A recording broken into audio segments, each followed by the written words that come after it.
Kalau biasanya ditempelin sini tuh nggak kedengeran dok. Jadi pegang aja ya dok. Ini. Iya. Oh iya, Pegang kayak gini aja. ya. Kayak gini nggak apa-apa. Nggak apa-apa dok. Oh, sudah. Kayak gini ya. Iya dok. Oke. Udah.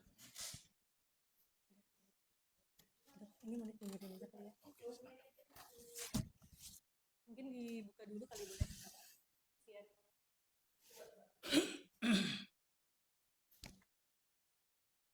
Banyak dok pasiennya. Sedang. Sedang. Wah, udah lengkap ya bupatinya ya. Iya. Bupati, gubernur, sudah simetris. Penuh dok. Ya, oke. Kita coba mulai.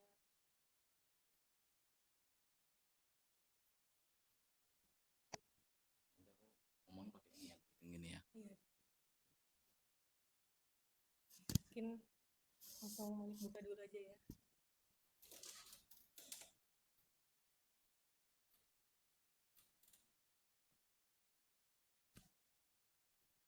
Oh, masih pergi. Suaranya udah ada mbak. Cek suara dulu aja.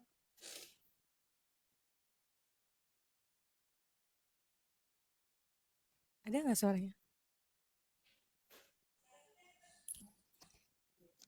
Mana ya dok? Izin dok.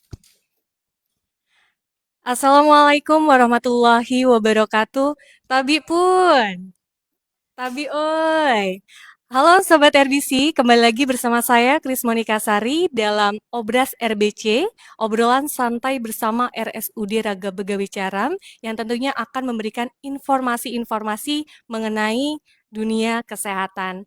Dan pada hari ini, pada podcast ini tentunya kita akan membahas informasi kesehatan yang tak kalah menarik dari sebelum-sebelumnya sesuai dengan situasi kita pada hari ini.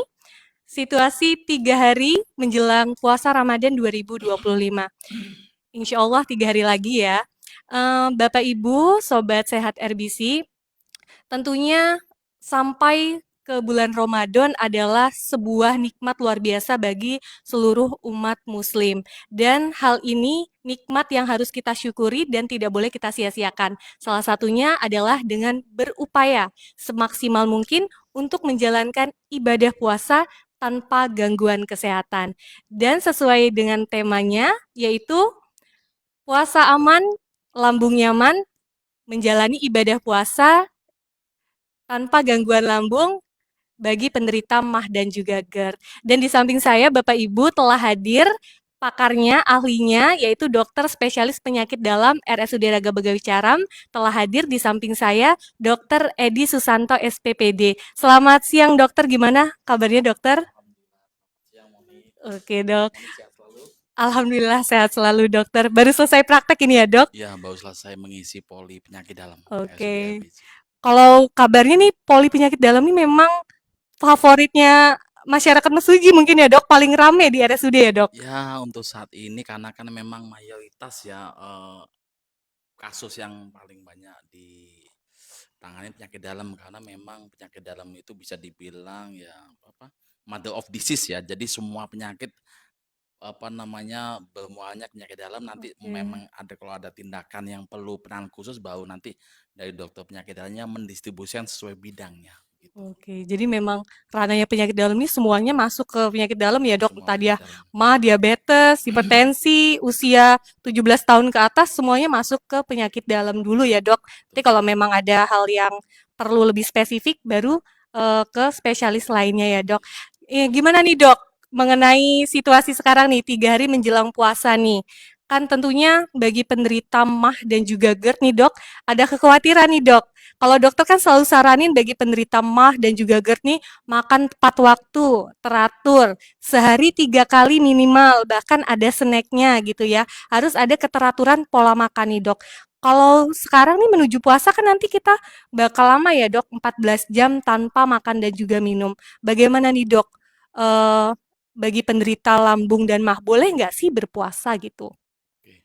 Baik, terima kasih Mm, Monik atas waktu yang diberikannya. mm, Jadi Bapak Ibu, untuk puasa prinsipnya adalah kalau memang ada sakit lambung kronis ya mm.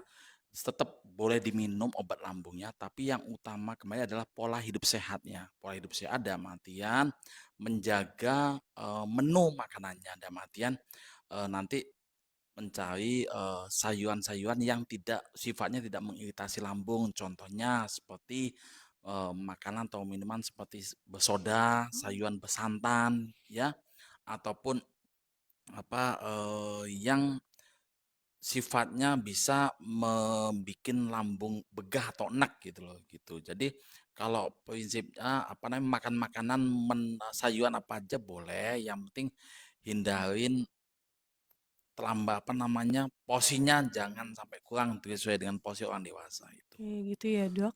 Sebenarnya apa sih, Dok, GERD dan juga MAH ini? Apa perbedaan GERD dan juga MAH ini, Dok? Oke. Kenapa sampai bisa mengganggu seperti itu? Oke, jadi ini, saya jelaskan ya terkait, MAH ataupun bahasa medisnya gastritis, yaitu peradangan di lambung. Lambung itu gaster. Jadi kalau gastritis berarti berarti peradangan atau inflamasi. Itu munculnya akibat, lambung tersebut mengalami iritasi yang dicetuskan oleh makanan yang tidak sesuai dengan eee, kondisi, lapisan mukosa lambung ya, lapisan mukosa lambung. Contohnya makanan yang pedas ataupun makanan bersoda, makanan santan, ataupun makanan yang asam-asam. Itu akan menyebabkan terjadinya, iritasi ataupun peradangan pada lambung itu sendiri. Bisa juga kondisi misalnya kita makan, misalnya, sudah makan tapi terlambat makan juga bisa. Jadi, bahasanya misalnya kita makan siang seharusnya jam setengah satu atau jam satu udah paling telat makan, kita makan makan siangnya jam 2 atau jam 3. Akibatnya, apa namanya, otomatis akan menyebabkan, si lambung itu secara fisiologis akan mengeluarkan si asam lambungnya, sehingga akan menyebabkan terjadinya peradangan atau inflamasi pada lambung itu sendiri.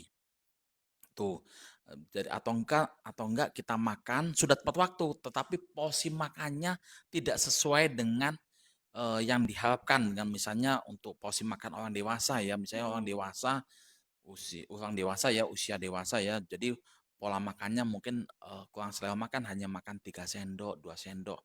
Itu juga bisa mencetuskan terjadinya, peradangan lambung atau gastritis.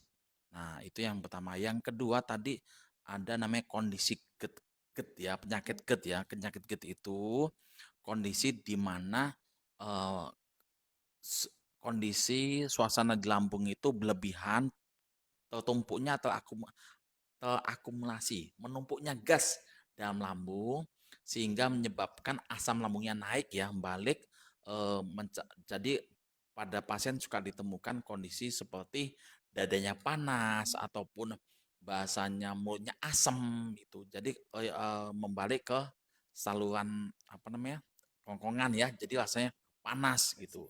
Panas, kadang suka nyeri gitu, nyeri di tulang rusuk atau tulang dada ya, tulang dada.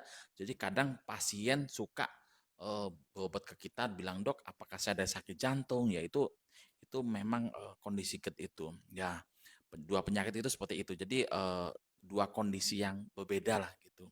Oke, jadi bisa disimpulkan kalau gastritis ini asam lambung yang meningkat sehingga Mhm, mengiritasi lambung.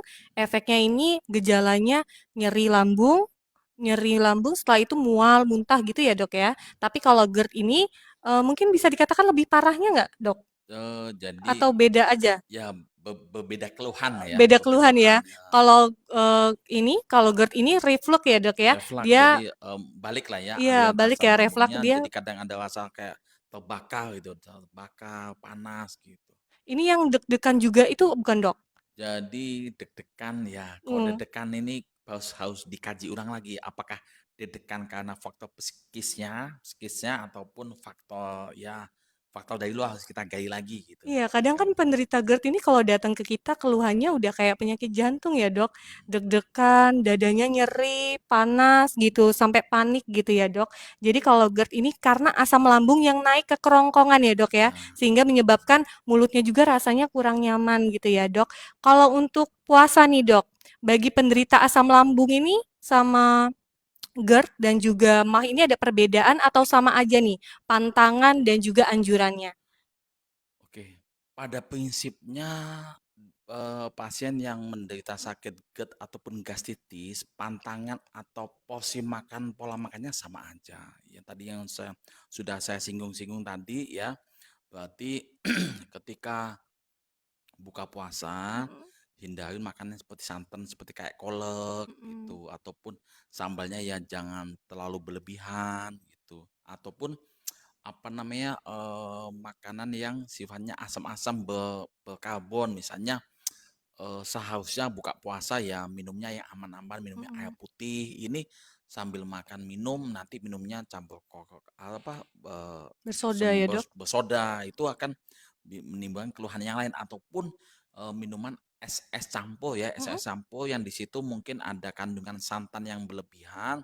Jadi kadang, eee, baru makan beberapa suap karena sudah terisi oleh makanan sambal santan, jadi timbulnya kondisi lambungnya sudah penuh gitu, mhm. walaupun lambungnya masih kuotanya masih cukup untuk menampung, tapi karena udah keisi dengan makanan yang tadi sifatnya mengiritasi lambung, sehingga menyebabkan timbulnya keluhan lambung tersebut gitu. Gitu, memang jadi ada pantangan-pantangan untuk penderita MAH Mhm, dan juga GERD ya, Dok ya, ya yang bersantan, berminyak, berlemak, pedas gitu. Kalau manis boleh nggak, Dok, prinsipnya makanan manis boleh boleh boleh di apa namanya, boleh konsumsi? konsumsi itu, tidak ada kaitannya dengan sakit Oh, nggak lambung itu masalah sih, kalau nggak ada manis ya. Jadi masalah, kalau cendol memang yang dikhawatirkan itu dari santannya, mungkin santannya. tapenya juga ya, Dok ya. Ya bisa Oke, gitu. dokter, sebenarnya nih kan ada nih yang bilang kalau puasa itu bisa menyembuhkan MAH dan juga GERD. Bener nggak sih, Dok? Kenapa bisa menyembuhkan, Dok? Sebenarnya gini, prinsipnya itu kan kembali ke apa namanya, ke apa ya, Pribadi masing-masing. eh adaptasi, adaptasi dari si apa namanya kondisi lambung itu sendiri karena dia udah terbiasa dengan jadwal keteraturan Mhm, itu sehingga akan memperbaiki apa namanya memperbaiki si lambung itu sendiri kan memang puasa itu satu manfaatnya ini ya, selain lambung itu juga memperbaiki antibodi kita sendiri karena bahasanya sebagai berfungsi untuk detoksifikasi, oke. detoksifikasi karena kembali lagi pada kondisi sakit lambung juga, misalnya pada pasien-pasien yang pernah dilakukan apa namanya, misalnya apa, teropong lambung ya, Mhm, misalnya endoskopi misalnya ditemukan misalnya kuman Helicobacter pylori atau Helicobacter yang sedang masa penyembuhan dengan obat.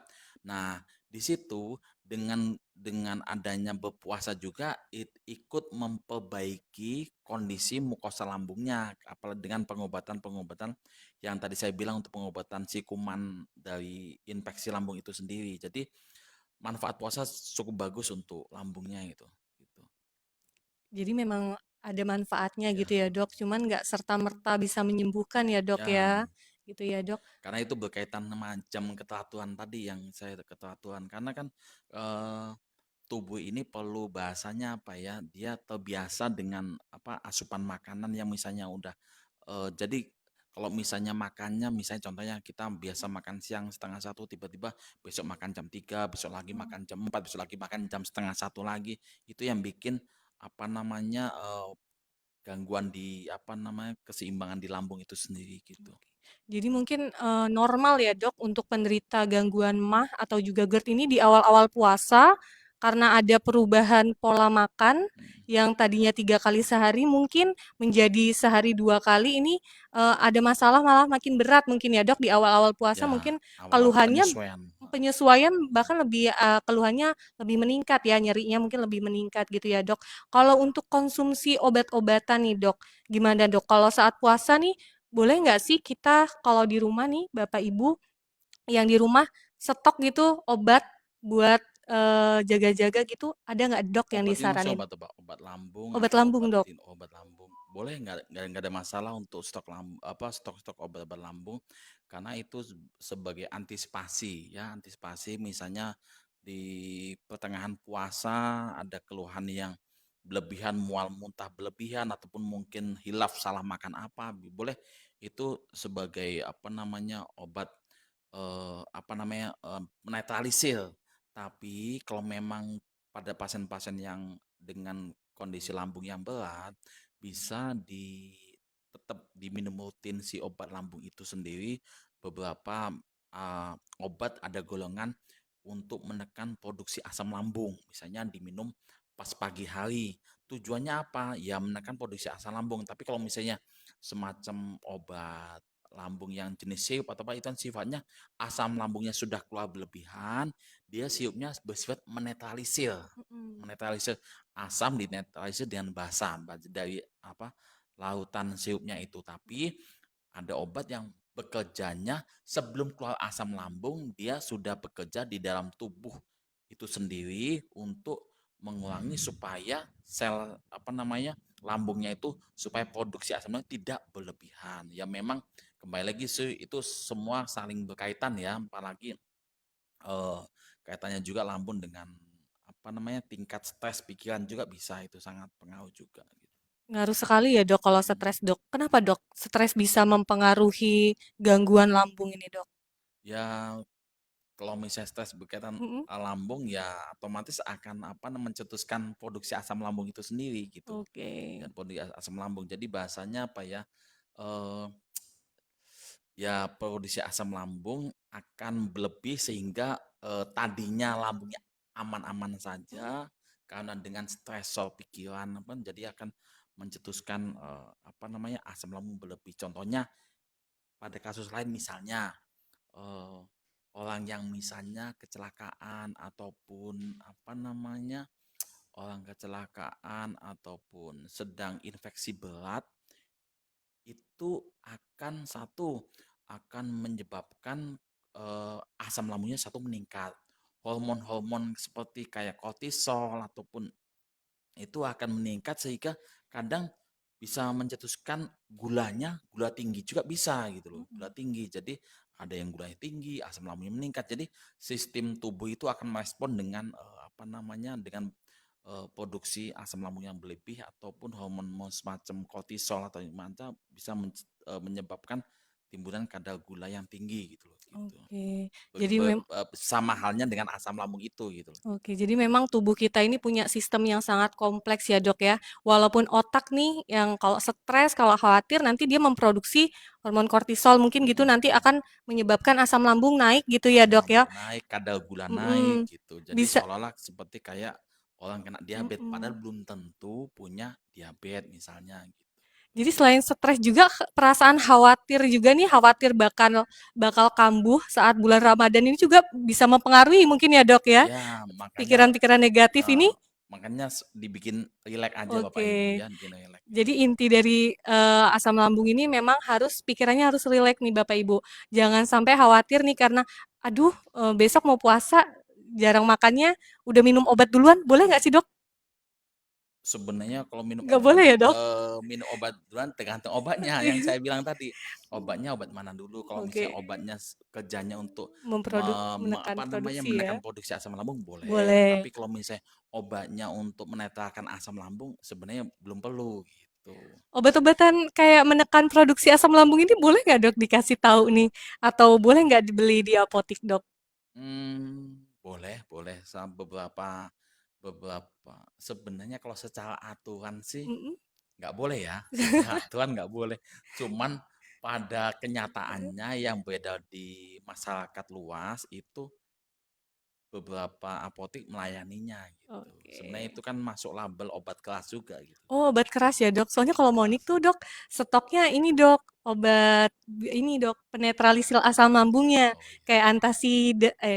antasida kayak gitu, Dok. Kalau itu menekan ya, apa Menetralkan menetralkan ya. betul. bukannya menekan. Jadi boleh-boleh aja kalau memang udah ada keluhan, tapi kalau udah nggak ada keluhan ya nggak boleh ya dok ya. Ya, Terus ada pertanyaan nih dok dari Facebook dok, apa betul dok GERD terjadi karena ada kaitannya dengan pikiran? Bagaimana itu tersebut bisa berkaitan? Tadi sudah dijawab ya dok, ya. mungkin bisa lebih ditekankan dok, bisa atau gimana? Ya, sangat bisa, Sangat sangat bisa ya dok. bisa. Jadi orang memang ada sakit GERD itu pikirannya harus rileks, Mm-mm, santai.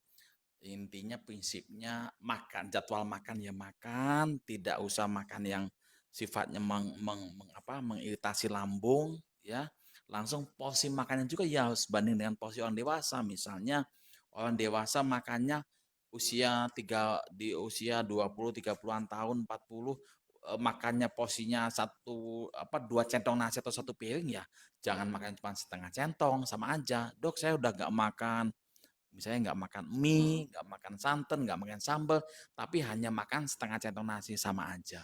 Itu bisa cetuskan juga. Jadi memang kebutuhannya harus terpenuhi ya dok, baik Cukup, secara betul. kuantitas maupun kualitas gizi seimbangnya ya Ya, dok ya. betul. Terus dok itu kan untuk makanan nih dok. Kalau untuk minuman nih dok, kan katanya kita makan sama minum tuh tidak boleh berlebih-lebihan ya dok. Tapi Hmm. kalau kita puasa, itu kan kadang tuh bawaannya pingin nyetok di lambung tuh makanan dan minuman sebanyak-banyaknya. Sebenarnya kalau minum nih dok, batasan minum yang disarankan untuk masing-masing individu itu ada nggak sih dok cara ngukurnya gitu? Sebenarnya untuk standar orang dewasa sih cukup dengan 12 gelas cukup. 12 gelas. Maksudnya tidak tidak berlebihan juga gitu loh gitu. 12 gelas itu sekitar 2 liter ya, Dok, ya? Ya, 12 gelas ya, ya sekitar 2 liter lah misalnya. 2 itu udah Sekitar cukup, 2 liter udah cukup. oke. 10 sampai 12.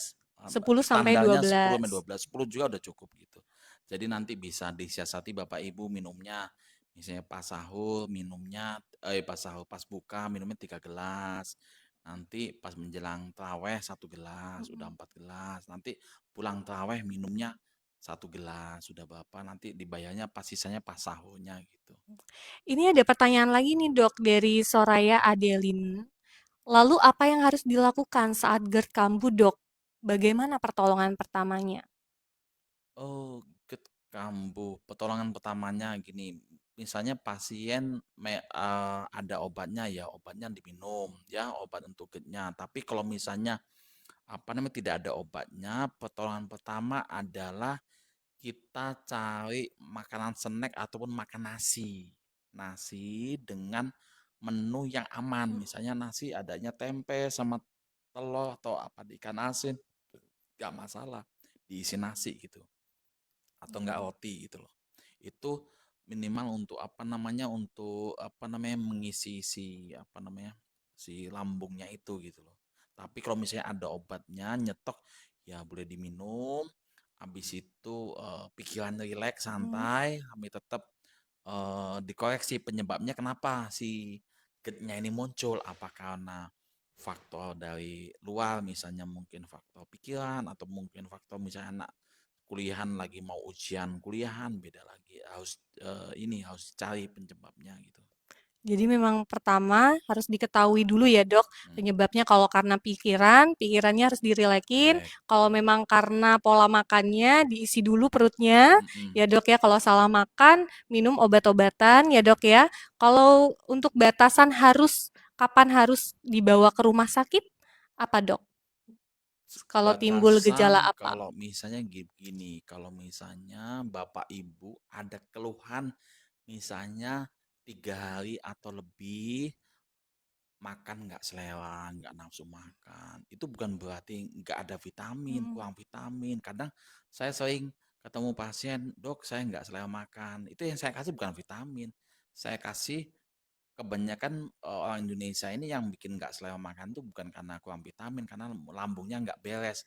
Kita benerin kondisi lambungnya, nanti nafsu makan akan pulih kembali. Jadi kalau misalnya 3 hari atau lebih nggak selera makan itu atau enggak apalagi udah 1 minggu ya itu wajib dibawa Ke ke rumah perawatan sakit. ke rumah sakit supaya nanti bisa ditanganin lebih intensif gitu. Nah, Oke. itu satu. Yang kedua, ada juga kondisi di mana pada sakit ulu hati Mm-mm. yang berlebihan, sakit ulu hati yang berlebihan kadang kalau misalnya kita tidak memeriksa secara detail, kadang bisa dibilang, "Oh ini sakit lambung," pas gila itu apa bahasanya kolik ya, kolik itu Mhm, kram, kram lambung itu juga masuk dalam misalnya dengan obat-obatan tidak respon ya, tidak respon, tidak membaik ya Bapak Ibu maksud saya, tidak membaik bisa dibawa ke rumah sakit, nanti bisa lihat apakah ini memang kolik dari lambung ataupun penyebab lain misalnya bisa ditemukan batu empedu ya misalnya apa kolestititis ataupun kolitiasis batu empedu ulu mhm. hati juga bisa. Jadi sakit lambung itu juga sama sakit radang empedu itu sama keluhannya Bapak Ibu gitu. Oke.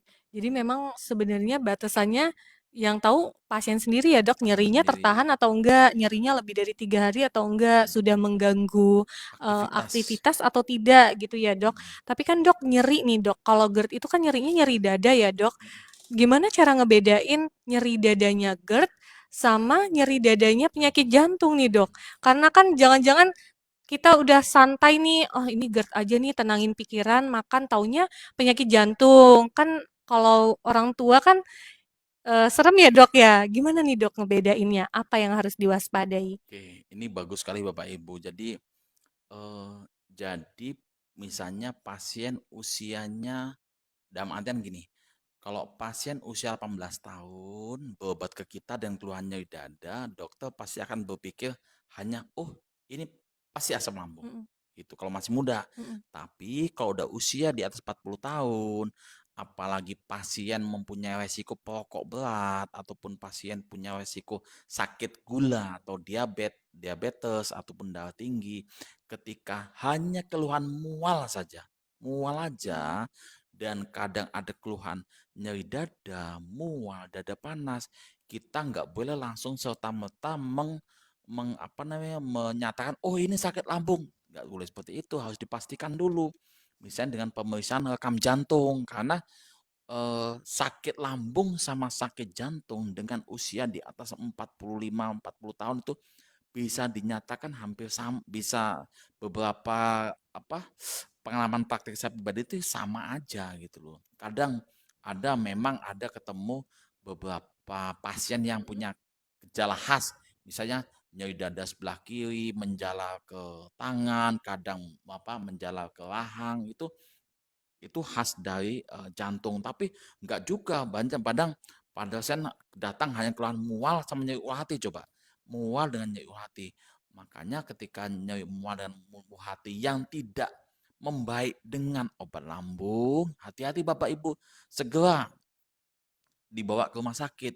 Bisa jadi itu kondisi serangan jantung gitu. Ketika direkam jantung, wah udah terjadi penyumbatan di pembuluh darah jantung, timbulnya ya itu seperti keluhannya keringat dingin, mual gitu. Itu sangat banyak kasus-kasus seperti itu terjadi Bapak Ibu. Memang kesannya sepele banget lah Mhm. sakit lambung, sakit Mual, lambung. nyeri ya, Nah, Dok? ternyata pas Jantung. digali-gali sakit lambung, sakit jantung. Makanya kita juga harus lihat latar belakangnya si pasien ini ada sakit apa aja. Apa ada sakit kencing manis diabetes Mhm. atau sakit darah tinggi gitu ataupun pasien yang memang gemuk gitu.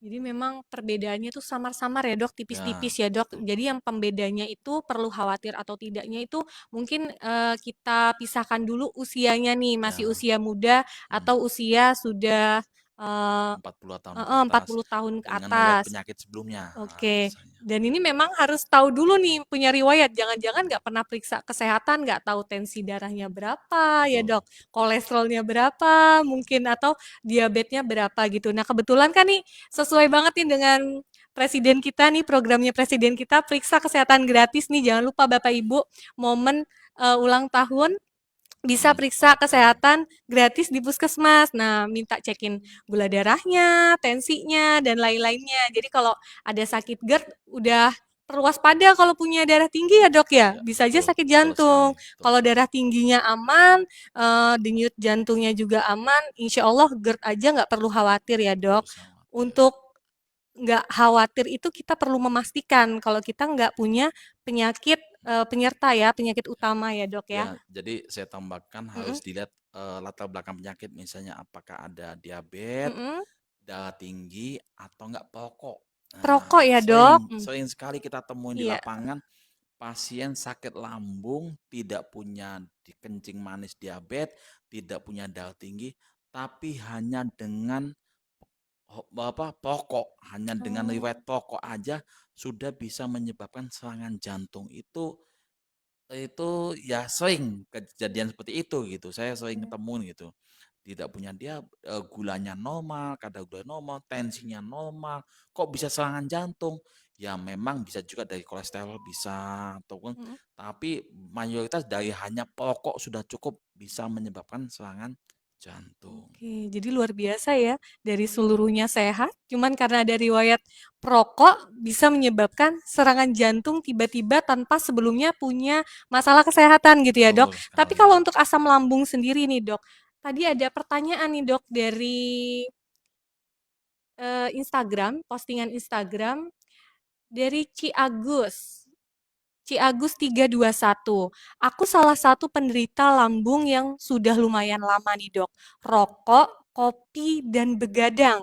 Apakah sangat berpengaruh untuk sulit sembuhnya penyakit lambung, dokter? Tadi kan rokok nih, Dok. Ada nggak kaitannya?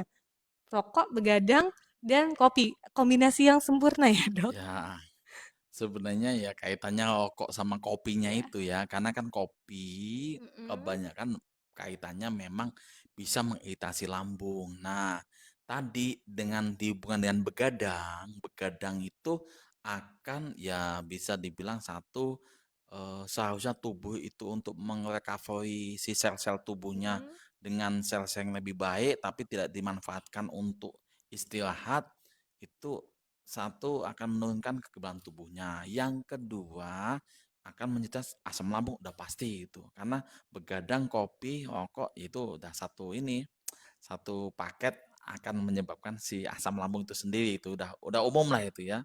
Gitu. Jadi amat sangat sulit untuk Sangat sembuh sulit. kalau tiga-tiganya tidak Nah, terhindarkan ya, Dok makanya ya. kembali lagi harus perbaiki pola hidupnya Pola ya. hidup. Berarti kopi itu kalau bisa kopi bener-bener ini ya. Kopi dihindari saja karena kalau ada pasien-pasien yang jangan Mhm. ya saya juga sering gitu kadang ketika minum kopi itu tiba-tiba kok nggak nyaman, senap. Oh, baru inget tadi pagi minum kopi begitu. Oke, karena, dari GERD ini juga asal muasalnya karena ketidakteraturan pola makan, pola hidup ya, Dok. Ya, Kalau begadang udah makin nggak teratur nggak lagi itu teratur ya, Dok. betul sekali. Ibarat kata jam biologisnya udah hancur, lambungnya udah nggak tahu lagi kapan dia mau produksi asam lambung yang kadang berlebihan, kadang Betul. biasa aja gitu ya, Dok. Jadi untuk Ci Agus nih mulai diperbaiki pola hidupnya karena katanya udah lama punya penyakit asam lambung. Semoga dengan memperbaiki pola hidupnya, nggak suka begadang, kopi dikurangi, rokok dikurangi, bisa sembuh asam lambungnya ya, Dok Betul. ya. Oke, ada lagi pertanyaan dari IG, Dok. Mm, Kemarin kan sempat posting di komentar ada ABS Madu underscore IG, menu makan untuk sahur dan berbuka yang aman untuk lambung, dokter. oke, menu makan prinsipnya sayuran apa aja boleh, yang penting diolahnya jangan disantan. Oke, jangan Mau disantan ya, Dok. menunya mau dibuat sayur bening boleh, sayur sop boleh, ya. Yang penting jangan bersantan ataupun jangan terlalu pedas, Mm-mm. asam-asam ya jangan. Untuk apa namanya, untuk lauknya ya bebas ya, karena itu kembali lagi sesuai dengan selera masing-masing Bapak Ibu. Pokoknya intinya hindari yang berlemak, Hmm, asam, so, pedas ya, Dok hmm, ya. hmm. Kopi ya, Dok Ya, ya. Bersoda juga ya, Dok. ya itu secara Oke. detailnya begitu. Cuman kalau mungkin lebih amannya karena kita sedang berpuasa, alangkah baiknya kalau kita menerapkan apa yang diajarkan Rasulullah mungkin ya, Dok ya. Ya, Kita betul. bisa mulai minum air putih dulu, makan kurma Paling dulu, netral, paling aman air paling putih. aman ya, Dok. Mungkin makan sedikit dulu, nanti tinggal sholat dulu, Iya. berjeda baru makan lagi gitu ya. Kebanyakan kan Mm-mm. buka langsung mangan apa minum cendol ya, Heeh, cendol, santan, minum langsung gorengan masuk semua sama asam cukanya ya. mungkin asam lambungnya kalau bisa teriak udah teriak Iya, mungkin ya, betul. Dok. Cuman kadang kita memang nggak bisa menahan hawa nafsu kayak bawahnya pingin balas dendam nih, udah kan udah Betul. puasa berjam-jam nggak makan. Dokter, ini ada pertanyaan dari Facebook dari Anugrah Prasetyo Aji. Ini ada Bapak Imam juga sebelumnya, Dok, tanya dong, boleh, Bapak silakan. Bapak Ibu yang mau bertanya, boleh silakan tulis aja di kolom komentar pertanyaannya apa, nanti langsung dijawab ya. Kalau dari Istisop, tanya dokter, dokter gigi lengkap nggak ya? Duh, kok ke dokter gigi? Kalau dokter gigi ada jadwalnya, nanti Bapak Ibu bisa lihat di postingan cerita Facebook kami. Jadwalnya ada di hari Senin sampai dengan Jumat, cuman lebih pastinya nanti bisa dilihat di cerita. Lanjut dari Anugrah Prasetyo Aji, apa benar dok GERD harus makan sedikit-sedikit namun sering? Gitu dok. GERD, ya sedikit-sedikit tapi sering bisa itu. Jadi dalam artian polanya boleh sedikit sering boleh, tepat waktu sesuai porsi juga boleh. Oke. Jadi ya, jadi misalnya contohnya pada usia-usia yang di atas 60 tahun ya, usia lansia, mungkin makan satu centong keberatan. Ya, Mm-mm. boleh makannya setengah centong, misalnya jam 7 makan, nanti jam 10 makan gitu, jam 12 makan. Sehari makan 6 kali boleh, tapi dengan porsi yang pada usia-usia lanjut kan nggak bisa makan langsung Mm-mm. banyak, dua centong atau satu centong setengah mungkin nggak banyak. Jadi makanya setengah centong tapi rutin ditambahin frekuensinya itu untuk Oke. mengkompensasi apa namanya permintaan dari lambung itu sendiri gitu. Oke. Jadi Kak Anugrah Prasetyo Aji benar ya, kalau sedikit-sedikit namun sering itu bisa juga untuk mengurangi keluhan GERD. Cuman yang harus diperhatikan harus teratur ya dok Teratur ya. betul. Mungkin juga mengunyahnya dari segi mengunyah juga harus diperhatikan mungkin ya dok. Kadang kan kalau orang Indonesia tuh dok kalau makan lama nih, salah satunya saya nih dok, Mm, suka dibilang, ih kerjanya lama nih, makannya lama. Itu gimana dok menyikapinya dok? Karena kan makan aja kalau dari Rasulullah sunnahnya juga harus 23 kunyahan seperti itu kan ya dok, gimana dok? aduh, Pembelaan sedikit nih, aduh gimana? gimana ya. Jadi ya intinya inilah secukupnya ya dan dia Secukupnya? tidak langsung makan lap lap lap masuk semua gitu. Oke, jadi kalau untuk penderita GERD ya pelan-pelan Ya mungkin ya dok pelan-pelan. ya gitu. Lagi dok dari Siti Julaiha Julaiha tentang minum tuh dok yang baik setelah makan atau sebelum makan yang dibanyakin, dibanyakin nih dok, Jadi gimana? sebenarnya sih tidak ada Mm, batasan mm, harus sebelum setelah sih. Pada prinsipnya mm, mau sebelum dan sesudah yang penting imbang antara makanan dengan minumannya gitu. mm. Itu sih. Oke, harus seimbang ya dok, jadi biar Ya, nggak seret ya, mungkin ya ya, dok ya. Biar nggak seret, boleh mbak sebelum atau sesudah makan nggak masalah gitu. Mungkin yang harus diperhatikan adalah jenis minumannya ya mbak ya ya. minumannya. Mungkin tidak yang bersoda, tidak yang terlalu asam, jus-jusan mungkin ya dok ya, yang asam-asam. Kayak jus jeruk, jeruk nipis, itu mungkin yang harus dihindari ya mbak. Terus ada lagi dokter. GERD itu sebenarnya dari Soraya nih dok. Kayaknya Mbak Soraya nih sekalian nih dok, ada dokter ya dok. GERD itu sebenarnya bisa sembuh total tidak ya dok? Bisa nggak dok? Sangat bisa, Sangat bisa ya Mbak sangat Soraya. bisa. Heeh. Jadi GERD itu bukan penyakit kronis. Jadi kalau namanya GERD itu adalah penyakit bukan kronis, jadi bisa disembuhkan, yaitu dengan pola hidup sehat. Seperti yang tadi saya bilang di atas tadi ya, makanannya harus dijaga. Yang kedua kita juga harus disiplin makannya, ya disiplin makannya tepat waktu, ya porsinya juga harus sesuai dengan porsi yang disesuaikan dengan eh, usianya dan porsi orang dewasa gitu. Sambil apa namanya apa ya kontrol emosinya. Jadi jangan terlalu panik, jangan terlalu berpikiran berlebihan bagaimana. Rileks aja. Yang keempat eh, jam tidurnya Oke. jangan sering begadang. Jadi empat komponen itu yang perlu dijaga. Insya Allah bisa sembuh total. Oke, gitu ya dok. Jadi Mbak Siti bisa, Mbak Soraya, maaf, Hmm, Mbak Soraya bisa sembuh total dengan memperbaiki pola makan dan gaya hidup, gitu ya Mbak. Karena GERD itu sendiri muncul gejalanya karena ketidakteraturan ya dok ya. betul. Mungkin makanannya yang tidak dijaga gitu.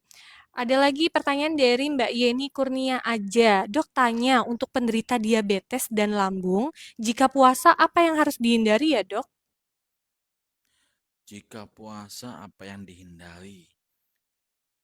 Sebenarnya titik beratnya adalah ya makanan yang mengganggu lambung itu sendiri. Makanan yang mengganggu lambung itu sendiri. Jadi kalau memang sudah punya sakit diabetes, obat yang biasa diminum ataupun biasa pakai insulin yang biasa digunakan tetap dilanjutkan. Tetap dilanjutkan sesuai dengan saran dari Hmm, dokter Bapak Ibu itu sendiri gitu. mm-mm. Jadi obatnya jangan putus, porsi makannya juga jangan kurang, jadi berimbang. Lambungnya ya aman, diabetesnya juga terkendali dengan baik Gitu ya dok. gitu. Jadi memang sebenarnya kalau MA, GERD, dan diabetes ini udah beda lagi ya dok. Kalau diabetes ini udah nggak bisa kompromi lagi, bisa diatasi di rumah, sudah harus Betul. konsultasi ke dokter, apakah harus ada obat yang diminum, kalau sudah minum obat rutin, bagaimana jam minumnya, Mm, mungkin berubah kalau kita puasa ya dok, ya, apa harus cek terus atau gimana ya. gitu, memang harus periksa ke dokter. Nah nih Jadi, dok, gimana? jadi prinsipnya obat diabetes itu nanti instruksinya ada sesuai dengan saran dokter. Ada yang biasanya minumnya 3 kali ya. Mm-mm. Beberapa obat ada yang minumnya dibikin minumnya 2 kali. Misalnya minumnya pas apa? Pas sahurnya 1 dosis, nanti pas bukanya minumnya 2 dosis gitu Bapak Ibu. Jadi Oke. tetap harus patuh dengan saran dokter Bapak Ibu sekalian gitu untuk terkait sakit diabetesnya. Jadi gak usah khawatir karena eh, memang diabetes yang tidak terkendali dengan baik akan menyebabkan masalah di lambung. Mhm. Tapi Bapak Ibu nggak usah khawatir dengan puasa. Justru puasa itu akan yang tadi saya bilang itu sudah ada hadisnya ya, hadis Nabi Mmm, SAW bahwa puasa itu akan menyehatkan itu sangat-sangat benar sekali. Gitu. oke. Tentunya, hadis-hadis ini juga, harus dibarengi dengan ilmu lainnya ya, Dok, ya, harus kompleks gitu. Jadi makan juga mungkin nggak boleh berlebihan ya, kalau diabetes kan gula darahnya ya, Dok, yang dikhawatirkan gitu, jadi harus terkontrol. Nah nih, Dok, terkait dengan obat-obatan nih, Dok, ada nggak sih Dok, obat yang memperparah gejala dari GERD dan, MAH ini, Dok? Oke, jadi ini pada kesempatan ini Mhm, juga saya mau sedikit ini ya, mau sedikit berbagi mhm, ilmu Bapak Ibu. Jadi kalau Bapak Ibu sering kan sakit GERD ataupun lambung iya, gastritis, keluhannya ada sakit kepala. Ingat pesan saya, ketika sakit kepala dengan catatan tidak punya darah tinggi, obatnya apa? Obatnya ya makan nasi. Tidak ada ceritanya sakit kepala kok minumnya obat-obatan yang tidak disarankan dengan dokter. Misalnya obat-obat yang efeknya cepat, minum mhm, obat selang 10 menit langsung sembuh. Itu hati-hati Bapak Ibu karena banyak kejadian sekarang ini angka kejadian komplikasi dari obat-obatan yang tidak direkomendasikan oleh dokter, tidak dijalankan oleh dokter, memang bisa untuk penanganan sakit kepala, efeknya bisa satu ke ginjal, ke mmm, jantung, ke lambung luka, banyak sekali Bapak Ibu gitu ya. Jadi kalau memang Bapak Ibu nggak punya riwayat darah tinggi, kok sering sakit kepala dok, kepala saya sering sakit, saya sering terlambat makan, ya obatnya ya makan nasi. Jadi jangan dikit-dikit minum obat sakit kepala gitu. Kalaupun kepepet sakit kepala yang nggak sembuh dengan makan nasi ya paling paling aman minumnya obat paracetamol. Selebihnya saya tidak merekomendasikan gitu obat-obatan yang beredar di masyarakat untuk obat sakit kepala. Dok, saya tidak menyebutkan mhm, mereknya ya. Dok, saya kalau nggak minum obat ini sakit kepala saya nggak sembuh. Selama lambungnya nggak diisi, selama nggak makan nasi, ya sakit kepalanya setelah minum obat sembuh membaik 1 jam nanti sakit kepala lagi. Karena sekarang kejadian sakit gagal ginjal ataupun sakit dengan kondisi sakit jantung dengan riwayat penggunaan obat-obatan yang sembarangan itu sangat tinggi akhir-akhir ini gitu. Saya sering oke, ketemu pasien-pasien dengan tidak ada riwayat sakit diabetes, nggak mhm. ada sakit darah tinggi, tidak ada apa masalah kehamilan setelah melahirkan, tiba-tiba kok jantungnya besar. Ternyata setelah saya gali, saya wawancari secara detail, karena kebiasaan minum obat sakit kepala, karena memang itu berbarengan sama keluhan lambung yang dialami Bapak Ibu yang ada di masyarakat kita saat ini gitu. Oke, jadi berawal dari lambung, karena lambung juga ini masalah konsumsinya tidak tercukupi, menyebabkan sakit kepala, jadi mengkonsumsi obat sembarangan, dan akhirnya malah menyebabkan Kemana-mana kemana-mana efeknya. ya dok ya, bisa Betul, gagal betul. ginjal karena memang di rumah sakit sering banget ya dok kita ngelihat masih muda usianya 35, 30 tahun sudah gagal ginjal itu kayaknya Sangat banyak, sangat sangat banyak banyak, dan Pak. miris dan bahkan anak-anak ya dok kalau Mhm, kasusnya kita lihat di berita-berita betul. akhir-akhir tahun ini sangat meningkat ya dok. Dok dan juga kan ada juga nih ya dok yang bilang hati-hati minum obat ya, karena ada yang bisa mengiritasi lambung gitu, makin Betul. memperburuk nyerinya gitu. Itu Mhm. obat apa sih dok yang harus dihindari dok? Jenis Ya, obat apa? jenis obat kalau secara medis itu, obat non-steroid ya, Mm-mm. non-steroid antiinflamasi, ya obat saya sebutin merek berarti ya? Oh, gimana dok? Baiknya deh dok gimana gitu? Ada nggak yang harus dihindari? Ya, Apa obat nyeri ya, atau obat ya apa betul. gitu? Jadi obat-obat anti nyeri yang bahasa Oke. orang awam itu obat asam urat, Heeh. obat Obat sakit pegelinu, terus gigi obat mungkin sakit ya dok? gigi, itu Oke. efeknya bisa juga untuk sakit kepala, tapi nggak boleh dikonsumsi secara berlebihan. Memang sangat bagus, apa responnya cepat, Mm-mm. cespleng bahasanya, cespleng.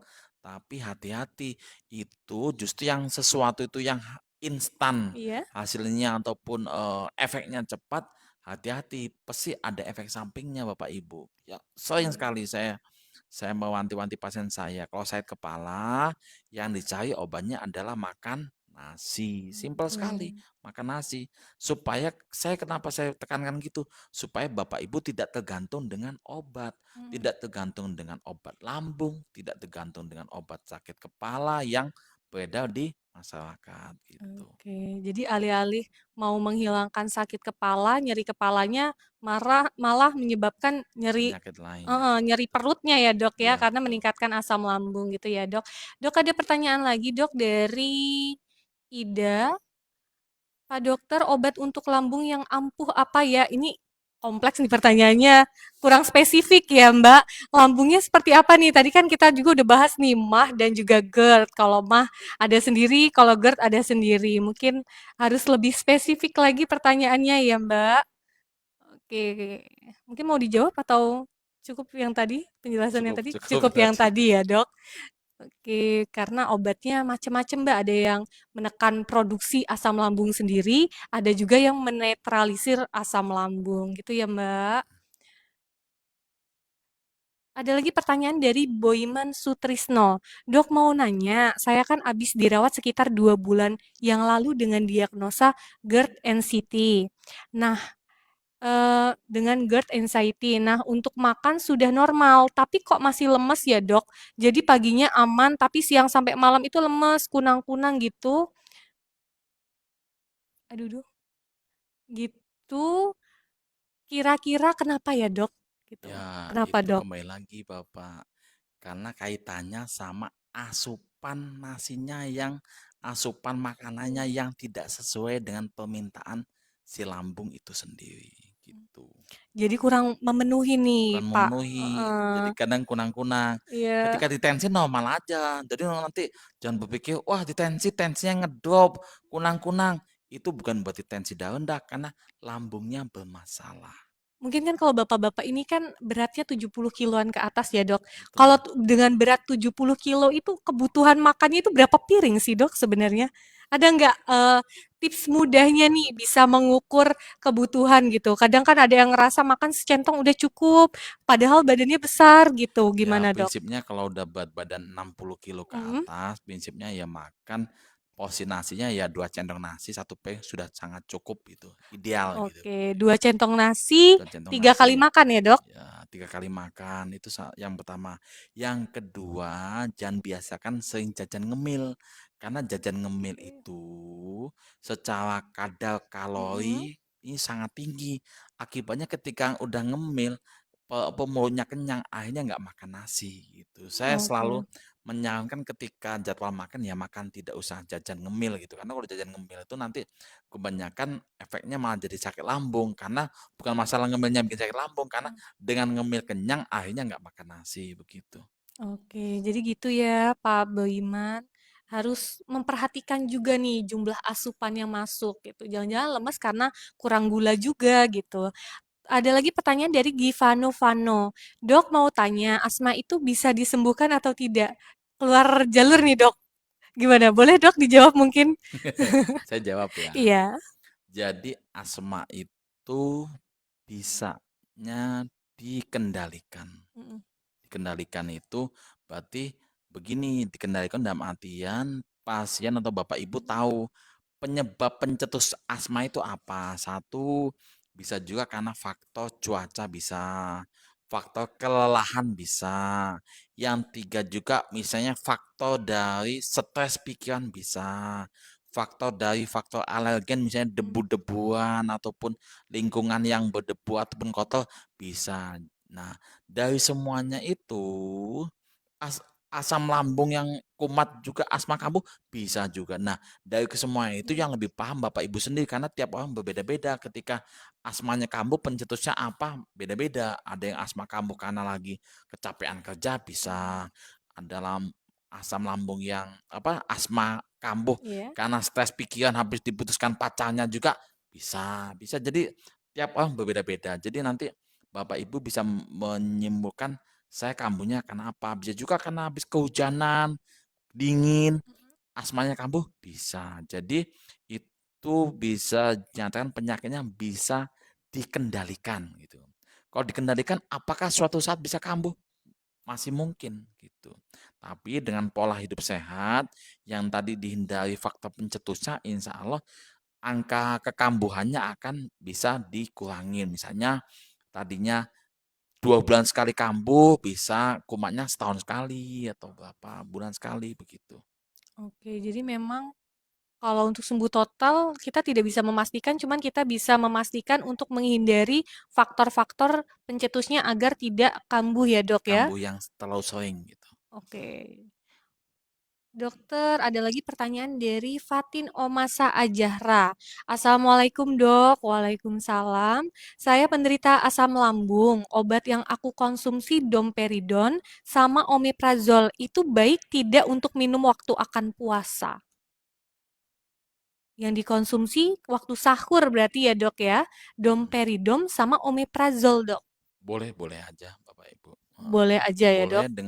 Mm, dengan catatan pas lagi kurang nyaman lambungnya. mm. Tapi kalau misalnya lambungnya nggak ada masalah, tidak baik juga dikonsumsi rutin tidak baik begitu. Oke, jadi memang kalau lagi ada keluhan Ada saja ya dok. keluhan Kalau tidak betul, ada keluhan, tidak tidak usah, disarankan tidak untuk sarankan konsumsi rutin, selama puasa ya dok. Karena rutin. 30 hari lumayan Ya betul. panjang gitu. Kembali lagi, mungkin yang harus dijernihkan adalah positifnya yang harus Ya dikencangkan. Kalau hari ini saya niat berpuasa, insya hmm, Allah nggak terjadi apa-apa gitu. betul. Nanti kalau memang ada keluhan, baru nanti kalau sampai berbuka, nanti waktu berbuka ya minum obat. Kalau Ya, tidak ya alhamdulillah ya dok. ya. Semoga seterusnya sudah mulai Aman, terbiasa terbiasa tanpa obat, tanpa obat tapi dengan dengan pola hidup sehat. pola hidup sehat dan pola yang sudah bisa dikenali tubuh. Karena memang kalau bicara tentang GERD dan juga MAH ini sebenarnya hanya perkara tentang pola makan yang teratur ya dok ya. Pola makan Kalau betul. sudah teratur sebenarnya lambung kita, asam lambung kita juga udah tahu jam-jamnya kapan harus memproduksi, kapan harus tidak memproduksi terlalu berlebih gitu ya dok. Dokter ada lagi pertanyaan dari keluar topik nggak apa-apa mungkin ya dok, aji mumpung sepertinya masyarakat. Nggak apa-apa ya dok. Boleh, boleh. Dari Naila Azril.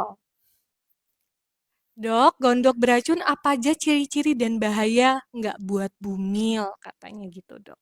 Buat bumil ya. Mm, Ciri-cirinya, ya, mm, ciri-cirinya buat bumil ya bisa misalnya berdebar mm, ya, mm, berdebar, keringat berlebih gitu. Makan banyak kok nggak gemuk-gemuk gitu. Makan banyak kok nambah kurus. Nah, mm, hati-hati. Bisa jadi ke arah gejala gondok beracun. Jadi makan banyak badannya nambah kurus. Apa namanya? Masuk ruangan mm. AC kok rasanya panas, kok dingin, kok tetap panas gitu. Keringatnya berlebihan gitu, gampang gemetar. Itu ciri khas dari gondok beracun. Nah, pada ibu hamil yang memang sudah didiagnosa sakit gondok beracun ya berarti minum obatnya harus rajin Mhm. begitu. Karena kalau misalnya tidak rajin minum obat gondok beracun, nanti akibatnya bisa berdampak ke masalah di Janinnya. jantung, masalah ke jantungnya gitu, ke jantungnya iya, ke janinnya juga iya begitu. Oke. Kalau secara medis gondok beracun ini apa sih dok namanya dok? Hipotiroid. Hipertiroid. Jadi Oh, memang kalau udah ada gejala yang tadi jantung berdebar, berat mm, badan nggak naik-naik, mm. mungkin kalau secara fisik kita bisa ngelihat matanya Kadang membesar ya matanya dok, belok matanya gitu, membesar. matanya Kalau kayak mau keluar mm, begitu. kalau megang kertas mungkin langsung dredeg gini Ah, banget ya dok. betul. Itu kalau pokoknya kalau ibu hamil karena yang tubuh kita biasanya hanya bertanggung jawab kepada diri kita, organ-organ kita sekarang bertanggung jawab juga ke janin, otomatis tubuhnya makin berat kerjanya. Jadi kalau ada keluhan-keluhan kayak gini, lebih baik jangan mendiagnosa sendiri ya dok, harus Betul. langsung memeriksakan diri ke dokter gitu. Apalagi memang untuk ibu hamil nih, kan memang sudah ada kewajiban nih di awal semester sudah harus kontrol, di umur berapa minggu sudah harus USG. Jadi memang hal-hal seperti itu harus dipatuhi ya Ibu Naila Azril gitu agar jangan sampai hal-hal yang tidak ingin diinginkan terjadi. Karena terlepas dari gondok beracun atau tidak, keluhan pada ibu hamil harus diwaspadai. Selanjutnya dokter ada pertanyaan dari Renanda Bagus Laksono, dokter. Assalamualaikum dokter, waalaikumsalam. Izin bertanya, ketika bangun pagi pasti mulut terasa pahit ya dok. Ketika langsung dikasih asupan, makan perut langsung terasa nyeri dokter. Sebaiknya harus bagaimana? Terlebih dahulu ya dokter untuk mengatasi tanpa penggunaan obat maaf, terima kasih. Jadi dia ini udah punya penyakit lambung, bangun diisi makanan bukannya membaik malah sakit, tapi nggak mau minum obat nih, gimana dok? Mm. Ya, itu yang dinamakan tadi ini ya, apa gasitisnya Mm-mm. ya, gasitisnya jadi memang harus ya diisi dikit-dikit nasinya. Dikit nasinya ini kan tanpa obat ya, Mm-mm. ya nggak ada pilihan lain ya harus diisi dengan nasi sama nanti kasih lauknya yang aman ya, yang tidak keras-keras, yang lunak. Nanti sambil mencari tambahan obat untuk lambungnya. Jadi yang mulutnya pahit itu kadang menyebabkan nanti nggak selera makan, bukan berarti kurang vitamin, karena memang ada asam lambungnya yang berlebihan itu gitu. Gitu. Mungkin kalau memang keluhannya sudah parah, mau nggak mau tetap harus minum obat ya Minum dok. obat, Karena kalau kayak dipaksakan masuk juga nanti malah nanti muntah malah selain muntah. sakit ya dok. Betul. Gitu ya Renanda. Jadi memang kalau mau tanpa obat harus bersabar, pelan-pelan makannya sedikit-sedikit. Cuman kalau sudah ada keluhan seperti itu diisi malah sakit, malah muntah, tetap anjurannya Minum periksakan diri ke obat. dokter dan minum obat ya dok. Dokter kita juga live di TikTok ini dok. Cuman sepertinya pertanyaannya tidak tidak terarah ke mah dan juga lambung.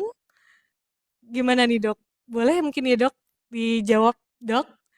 Karena sudah bersedia nih menemani kita di podcast siang hari ini ya, Dok ya. Oke, yang pertama, aduh, duh, lumayan banyak. Ketutup. Kalau di TikTok memang sering ketutup. Ini dari perempuan nih, Dok. Dari Sulasman. Dok mau tanya di pinggulku ada benjolan dua, gimana dok? Kira-kira bahaya nggak dok? Tuh kalau udah ada benjolan kayak gini udah harus periksa ya dok ya. Iya, Langsung betul. periksa aja mbak, karena benjolannya kita harus tahu lebih spesifik gimana kriterianya gitu. Ada lagi dari Tara Bulan, dok aku ada kista ovarium 5 cm, niat mau promil anak kedua, sebaiknya gimana ya? Tetap harus periksakan diri nih ke dokter, kista beneran atau enggak, tahu dari mana kista ovarium. Kalau memang sudah tahu kan enak nih sekalian konsultasi sama dokter objinnya, dokter kebidanannya. Gitu ya mbak. Ada lagi dari Tini 467, dok mau tuh kaki kadang suka semutan kalau untuk berjalan. Nggak berhenti, nggak terasa kebas kok nggak sembuh-sembuh, terima kasih. Suka semutan nih dok. Ya, bisa jadi Banyak faktor ya banyak semutannya. faktor kesemutan, bisa jadi karena ibu rumah tangga Mm-mm. misalnya, karena sering aktivitas, bisa juga ada terjadi cedera di telapak kaki juga bisa, kondisi yang menyebabkan kadang nyeri gitu di Oke. telapak kaki. Jadi multifaktor ya, Dok, kalau di dunia Ya, kesehatan tuh nggak bisa cuma satu gejala saja kita siap. sudah bisa Kita bukan, mendiagnosa ya, Dok? kita bukan dukun soalnya. Iya, kita bukan dukun nih, Bu. Kalau cuman geringgingan aja nih, kalau cuman kesemutan aja banyak faktor. Apakah sarafnya, Apakah apa diabetesnya apa bisa? diabetesnya, apa kekurangan vitamin. Kita juga harus kaji nih gimana Banyak. pola makan pasiennya gitu ya.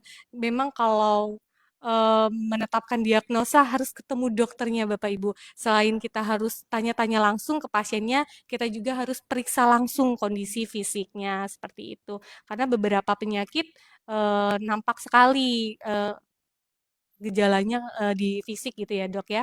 Dok ada pertanyaan lagi dari Kempong Jos Jos, namanya lucu banget. Dok, ciri-ciri sakit liver itu gejalanya gimana rasanya di badan kita?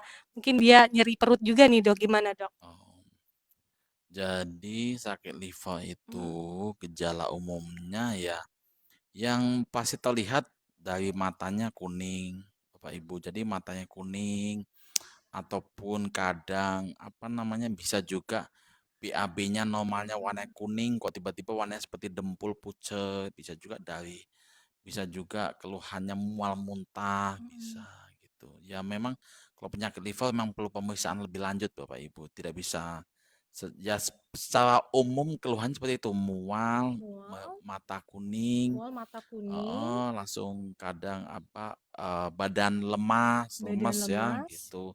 Langsung kadang juga ditemui dengan BAB-nya yang warnanya pucat bisa, walaupun tidak tidak pasti harus seperti itu gitu. oke, jadi memang kalau sudah ada gejala mual terus-menerus, mungkin disertai nyeri perut bagian kanan ya dok, mungkin Ya, ya dok. bagian kanan. Nyeri perut bagian kanan, matanya kuning, badannya lemas, BAB-nya juga terlihat berbeda dari yang normal, lebih pucat. Segera periksakan diri karena itu pun kita membutuhkan pemeriksaan penunjang ya dok, harus di lab gitu ya dok, HBsAg mungkin yang diperiksa Hmm. atau gimana dok? Ya bisa pertama cek HBsAg, Mm-mm. langsung periksa fungsi livernya juga bisa gitu. Oke, jadi kalau sudah ada gejala-gejala seperti itu, langsung saja Kempong, langsung periksakan diri ke rumah sakit, ke dokter ya. Walaupun penyakit liver juga ada yang tanpa bergejala juga ada. Jadi ketika Oke. pemeriksaan cek kesehatan, tiba-tiba pemeriksaan HBsAg-nya, misalnya HBsAg itu Mm-mm. menentukan pasien apa ada sakit hepatitis B Bapak Ibu. Jadi ketika cek kok positif, Mm-mm. ternyata kok keluhannya nggak ada, bisa juga gitu. Oke, Karena jadi itu penyakit liver sangat luas. Ada yang tanpa bergejala, ada yang bergejala begitu. oke. Dan kalau untuk ibu hamil sendiri, mungkin karena ini ada ibu hamil sekalian ya, Dok. Kalau ibu hamil sendiri makanya kenapa harus periksa rutin ke puskesmas karena di sana juga ada pemeriksaan HBsAg-nya ya, Dok ya. Terus ada lagi dari Novita komennya sukses terus RBC, terima kasih sudah melayani dengan sepenuh hati. Sama-sama, semoga sehat selalu ya Novita. Semoga kita bisa terus berinovasi sehingga tetap menjadi pilihan Sobat RBC semuanya. Dari Fandi, sukses RSUD RBC. Masih ada yang ingin ditanyakan Bapak Ibu sebelum ditutup? Kalau memang sudah tidak ada pertanyaan, mungkin kita tutup ya dok ya. Mungkin boleh kalau ada pertanyaan, saya lihat dulu di TikTok, siapa tahu ada. Ada dari Erta. Dok mau tanya, ini luar ini juga nih dok, luar topik juga nih dok. Nggak apa-apa ya dok Nggak ya? apa-apa, nggak apa-apa. Dok mau tanya kalau hipertensi sudah minum obat, kemudian kontrol tekanan darah udah stabil, bisa lepas obat. Gimana dok? Hipertensi boleh nggak lepas obat kalau sudah stabil? Jadi hipertensi itu adalah salah satu penyakit kronis. Mm-mm. Penyakit kronis adalah tidak bisa sembuh Bapak Ibu. Bisanya apa? Dikendalikan. Dikendalikan itu maksudnya gini, umpama tensi ibunya awal ketemu dengan dokter 170, Mm-mm. dikasih obat sama dokter selama 2 bulan, udah kontrol selama 3 bulan. Jadi 120 atau 130 kan jadi normal Bapak Ibu. Mm-mm. Tetap minum obat hipertensi itu. Minum obat hipertensi itu tujuannya bukan untuk menyembuhkan, tapi untuk mengendalikan hipertensinya supaya jangka panjangnya tidak berdampak ke bagian tubuh yang lain, tidak berdampak ke jantung, tidak berdampak kalau berdampak ke jantung bisa jadi serangan Mm. jantung, tidak berdampak ke pembuluh darah otak, bisa jadi stroke, tidak berdampak ke pembuluh darah di ginjal, bisa gagal ginjal gitu.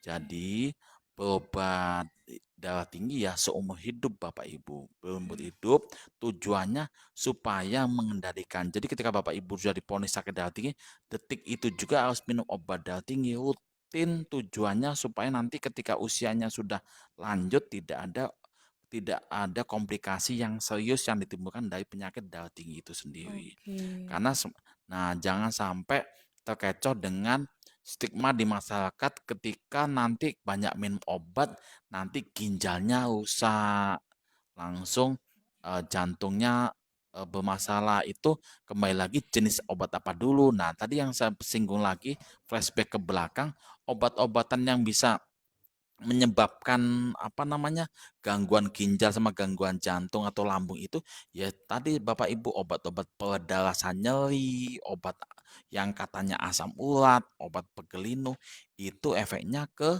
tadi komplikasi jantung sama ginjal dan yang lain-lain itu. Tetapi kalau memang udah minum konsumsi obat dokter untuk darah tinggi, berarti komitmen harus minum obat secara teratur.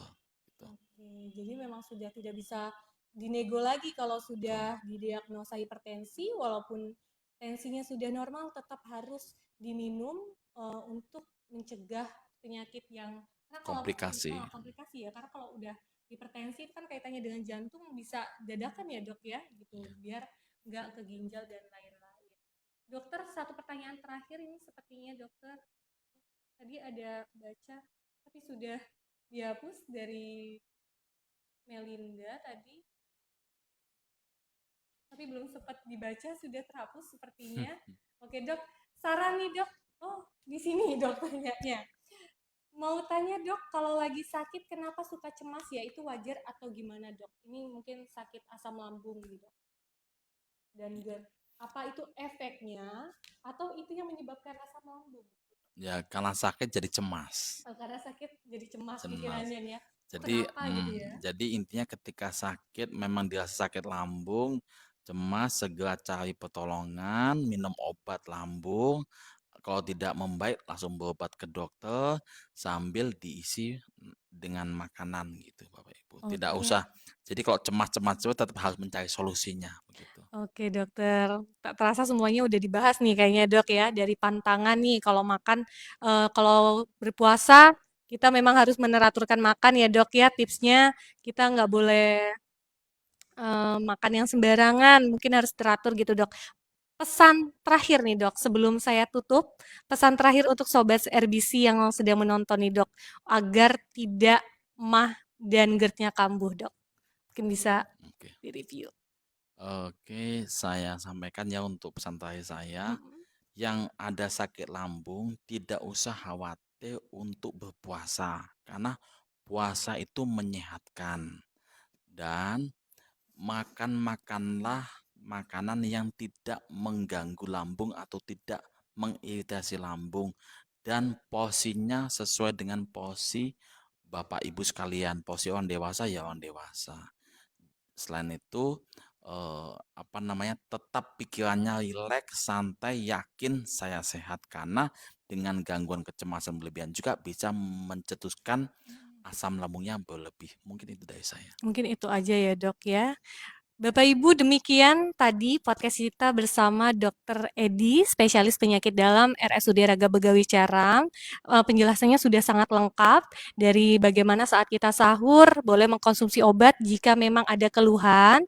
Kalau sahur tetap harus sahur, makannya harus dijaga, tidak boleh sembarangan, tidak yang asam, pedas, kopi, rokok mungkin dihindari terlebih dahulu, begadangnya dikurangin, dan harus menjaga pola pikir, harus menjaga pikiran agar tidak stres karena stres sangat mempengaruhi.